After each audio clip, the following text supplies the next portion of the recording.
Sabi nga ng best friend ko sa akin,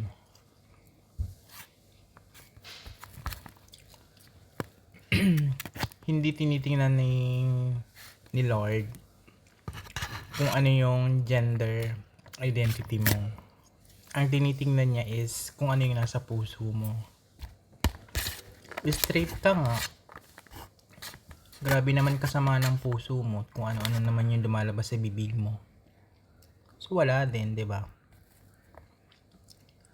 Okay na transgender ako, at least may mabuti akong puso.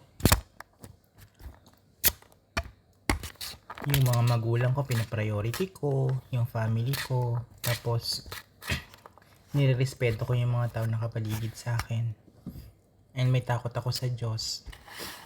Yes, makasalanan ako, but I'm trying my best para maging mabuting anak ng Diyos.